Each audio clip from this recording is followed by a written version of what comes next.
देखिए सारी दुनिया की डिप्लोमेसी एक तरफ, लेकिन पाकिस्तान एक ऐसा देश है जिसकी डिप्लोमेसी के लेवल ही अलग है। यहाँ तक कि अगर किसी देश के किसी पायलट की जान एक्सीडेंट में भी चली जाती है तो उस मौके पर भी ये लोग फायदा उठाने से नहीं चूकते। पहली बात तो ये लोग आज तक डिसाइड नहीं कर पाए कि इन्होंने ऑपरेशन सिंदूर में इंडिया के कितने फाइटर जेट गिराए, और इसके बाद जब दुबई एयर शो में इंडिया के तेजस का एक एक्सीडेंट हो जाता है जो बहुत ही पेनफुल था, लेकिन उस मूवमेंट पर भी पाकिस्तान का एक बेशरम जर्नलिस्ट इतनी बुरी तरह से हंस रहा था।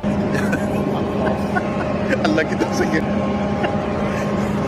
अल्लाह ने देखो आज हमें भेजना था। खैर अगर हम एक नालायक कंट्री की बात छोड़ ही दे तो दुनिया की कुछ बड़ी कंट्रीज जैसे कि यूएसए और रशिया, उन्होंने हमारे विंग कमांडर को एक स्पेशल ट्रिब्यूट दिया। जैसे कि रशिया, उनके पायलट्स ने एक स्पेशल मनूवर करके दिखाया जिसे द बिसिंग मैन मनूवर कहा जाता है, और इस मनूवर में एक स्पेशल फॉर्मेट में उन्होंने अपने फाइटर जेट फ्लाई किए।